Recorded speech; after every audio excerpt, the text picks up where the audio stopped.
বিশালগড় থানার অধীন ভারত বাংলাদেশ সীমান্তবর্তী এলাকা থেকে গরু পাচার চক্রের 2 সদস্যকে আটক করল বিশালগড় থানার পুলিশ।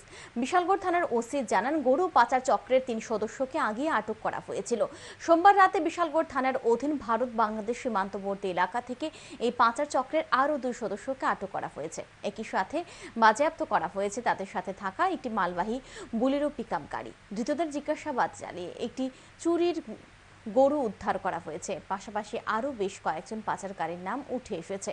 ধৃত 2 পাচারকারীর নাম আতাউর রহমান জয় এবং কাসেম মিয়া ওরফে রাকেশ।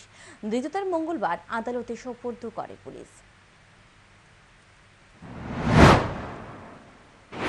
তাদের 2 জন সদস্যকে গতকাল আমরা ধরতে সক্ষম হয়েছি। তাদের সঙ্গে আমরা একটা বোলেরো পিকআপ ভেহিকেল, যে গাড়িটা দিয়ে তারা গরু চুরি করতো, সেটাও আমরা সিজ করেছি এবং পরবর্তী সময়ে তাদেরকে ইন্টারোগেশন করে যা বেরিয়েছে, চুরি করে একটি গরুও উদ্ধার হয়েছে। প্লাস আরো কিছু যারা পাচারকারী আছে তাদের নামও বের হয়েছে। তাদেরকে আমরা খুব শীঘ্রই আমরা গ্রেপ্তার করব।